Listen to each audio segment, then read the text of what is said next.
Lundi 6 avril 2026, mesdames, messieurs, bonjour, bonsoir, bienvenue. Voici Art d'Info Haïti Actualité. Ralph décrypte l'info pour ce lundi 6 avril 2026 en collaboration avec Alternance Média, Téléspiral et Media Lab.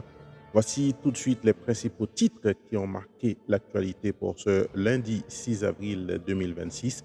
On va commencer tout d'abord avec le Vatican, mesdames, messieurs.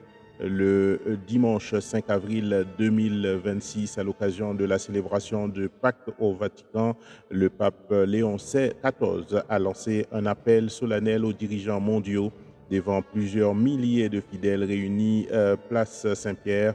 Il a exhorté ceux qui ont le pouvoir de déclencher des guerres à choisir la paix, dénonçant une banalisation de la violence à l'échelle mondiale. Dans son message, le souverain pontife a insisté sur l'indifférence croissante face aux conflits armés, évoquant des milliers de morts et leurs conséquences économiques et sociales. Contrairement à ses prédécesseurs, il a mentionné aucun pays en particulier.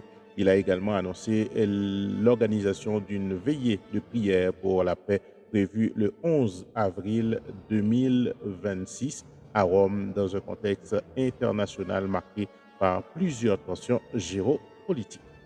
Et on retourne, mesdames, messieurs, en Haïti, toujours pour parler de la fête de Pâques, cette fois avec le Premier ministre haïtien Alix Didier Fils-Aimé qui fait ses vœux au peuple haïtien. Le 5 avril 2026, le Premier ministre Alix Didier Fils-Aimé a adressé son message de Pâques à la nation, axé sur l'espoir, la solidarité et la résilience. Il a appelé à l'unité nationale, déclarant que la lumière doit triompher de l'obscurité dans un pays profondément marqué par la crise sécuritaire économique. Cependant, ce message intervient dans un contexte difficile dans le bas Artibonite, notamment à Saint-Denis, Jean-Denis, pardon, des attaques attribuées au Grand Griffe ont fait plusieurs dizaines de morts dans la population. Parallèlement, la hausse des prix de carburant continue d'impacter fortement le coût de la vie.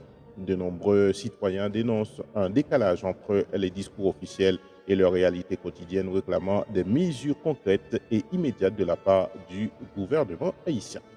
Cette fois, les partis politiques, mesdames, messieurs, eux aussi, ils y vont de leurs vœux à la population. Le parti PPMA, donc à l'occasion de la fête de Pâques, a fait ses vœux à la population. La fête de Pâques, symbole de renouveau et d'espérance, le vice-président du parti politique Miracle Haïti, Maître Siméon Jean-Neva, a adressé ses vœux à l'ensemble du peuple haïtien, tant au pays que dans la diaspora. Il rappelle que cette célébration incarne la victoire de la lumière sur les ténèbres, un message qu'il juge particulièrement fort dans le contexte actuel marqué par une crise profonde et une insécurité persistante. Face à cette réalité, Maître Siméon Geneva appelle à la résilience, à la solidarité, à l'unité nationale. Il estime qu'Haïti peut renaître de ses épreuves si chaque citoyen fait preuve de responsabilité et d'engagement collectif. Le PPMA réaffirme dans ce sens sa volonté de contribuer au rétablissement de la sécurité, au renforcement des institutions et à la promotion d'un dialogue national inclusif. On va parler maintenant, mesdames, messieurs, de sécurité. Les FADH en alerte maximale sur tout l'étendue du territoire depuis ce lundi 6 avril à 8 heures du matin. Les forces armées d'Haïti sont placées en condition D, soit le niveau d'alerte maximale. Cette décision du haut état-major impose le rappel général des troupes, la suspension des permissions et une mobilisation complète des effectifs militaires. Cette mesure intervient dans un contexte de dégradation sécuritaire généralisée. Les autorités exigent une disponibilité totale des soldats pour des opérations imminentes avec une autonomie logistique estimée à 30 jours. Le commandement militaire insiste sur une discipline stricte avec une politique de tolérance zéro face aux manquements. Cette montée en puissance traduit une volonté de reprise de contrôle face aux groupes armés.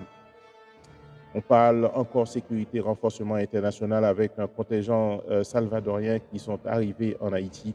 Le 4 avril 2026, environ 40 soldats en provenance du Salvador ont été déployés à Port-au-Prince dans le cadre de la mission multinationale d'appui à la sécurité. Ce contingent vient renforcer les forces déjà présentes sur le terrain notamment face à l'intensification des attaques de gangs. Ce renfort s'inscrit dans une dynamique internationale visant à stabiliser Haïti. Leur dégradation progressive aux dispositifs opérationnels devrait améliorer la capacité d'intervention, notamment dans les zones les plus exposées aux violences. Cette participation accrue du Salvador illustre l'élargissement du soutien régional face à la crise sécuritaire en Haïti. On parle de l'insécurité qui fait rage en Haïti, enlèvement de 3 personnes à Pétionville dans la nuit du 3 au 4 avril 2026. 3 personnes ont été enlevées à Pétionville par des individus armés. Parmi les victimes figurent Evans Ulysse et Caleb Borno, tandis que l'identité de la troisième personne reste inconnue à ce stade. Les familles des victimes, incapables de payer une éventuelle rançon, lancent un appel à leur libération. Une quatrième personne présente lors de l'attaque a réussi à s'échapper. Cet enlèvement s'inscrit dans une recrudescence des kidnappings dans la région métropolitaine de Port-au-Prince, accentuant le climat d'insécurité généralisé dans le pays. On parle maintenant de justice, mesdames, messieurs. Justice, enfin, une décision dans le dossier de l'assassinat du journaliste Jean-Léopold Dominique. Ce 3 avril 2026 marque les 26 ans depuis l'assassinat du journaliste Jean-Léopold Dominique, figure emblématique de la liberté de la presse en Haïti. Depuis cet assassinat du directeur général de Radio Haïti Inter, des représentants de la presse haïtienne continuent de porter sa mémoire et son combat pour la vérité, notamment Guilher Sidelva de SOS Journaliste. Cependant, plus de 15 ans après le blocage du dossier à la Cour de cassation, une nouvelle étape semble s'ouvrir. Un arrêt aurait été rendu par la Cour rejetant la demande de l'ancienne sénatrice Myrlande Libérus Parvert et 8 autres inculpés dans ce dossier de l'assassinat de Jean-Léopold Dominique, selon Radio Caraïbe. Rappelons que Myrlande Libérus et 8 autres personnes inculpées dans ce dossier avaient demandé la réquisition de toutes les compositions possibles à la Cour d'appel de Port-au-Prince. On reste en Haïti, mesdames, messieurs, pour parler des questions sociales. 10 000 kits alimentaires distribués dans le sud du pays. Entre le 2 et le 6 avril 2026, le gouvernement haïtien, via FAYES, a procédé à la distribution de 10 000 kits alimentaires dans le département du Sud, notamment au CAI. Cette initiative s'inscrit dans le programme d'urgence multisectoriel visant à lutter contre l'insécurité alimentaire. Parallèlement, 48 000 repas sont distribués quotidiennement aux déplacés internes, dont 37 000 dans l'ouest du pays, 9 000 dans le département du centre et 2 000 dans l'Artibonite. À cela s'ajoutent 36 000 repas via les cantines mobiles dans la zone métropolitaine. Ces chiffres illustrent l'ampleur de la crise humanitaire partout dans le pays. On va parler maintenant, mesdames, messieurs, de formation. 10 techniciens renforcent l'aviation civile.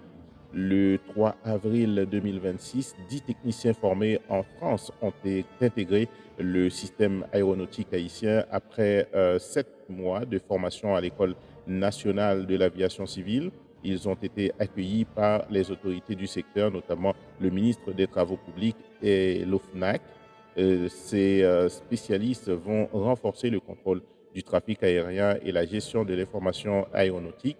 Ce projet, soutenu par la Banque interaméricaine de développement, prévoit également la construction d'une nouvelle tour de contrôle à l'aéroport international Toussaint-Louverture. L'objectif est d'aligner Haïti sur les standards internationaux de sécurité aérienne. Je rappelle que l'aéroport international Toussaint-Louverture est fermé et il y a de ça près d'un an. Et jusqu'à présent, on ne sait pas jusqu'à quand. On va parler maintenant de formation. 300 jeunes certifiés en énergie solaire à Las Caobas. Le 5 avril 2026, 300 bénéficiaires ont reçu leur certification en installation de panneaux solaires à Las Caobas. Cette initiative du comité départemental du centre vise à promouvoir les énergies renouvelables et créer des opportunités économiques locales. Cette formation organisée par le parti aider donc les engagés pour le développement donc vise selon les responsables à développer une dynamique de développement durable dans un pays confronté à des défis énergétiques majeurs. Le parti revendique plus de 100 000 adhérents et affirme vouloir construire une base solide au-delà des échéances électorales. Cette stratégie vise à renforcer son implantation dans toutes les couches sociales et à structurer une nouvelle génération politique selon les responsables de ED. Et maintenant, mesdames, messieurs, nous allons dans l'international, on va dans l'espace. Artemis 2 révèle la face cachée de la Lune. Le 5 avril 2026, l'équipage de la mission Artemis 2 a annoncé avoir observé directement la face cachée de la Lune, une première visuelle pour les astronautes en mission habitée. À bord de la capsule Orion, l'astronaute Christina Koch a décrit une vision spectaculaire, radicalement différente de celle connue depuis la Terre. Les 4 astronautes, dont 3 Américains et un Canadien, ont survolé les formations géologiques inédites, notamment un immense système de cratères, parfois comparé à un grand canyon de la Lune.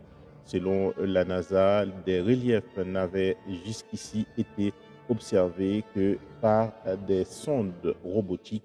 Cette mission marque une avancée majeure dans l'exploration humaine de l'espace, plus de 50 ans après le programme Apollo. Restons dans l'international pour parler du conflit dans le Moyen-Orient. Les 2 pilotes américains secourus en Iran après une opération militaire. Le dimanche 5 avril 2026, un pilote américain, le dernier porté disparu depuis le crash de son avion en Iran, a été secouru lors d'une opération militaire à haut risque. Selon le président américain Donald Trump, le colonel est grièvement blessé, mais est extrêmement courageux.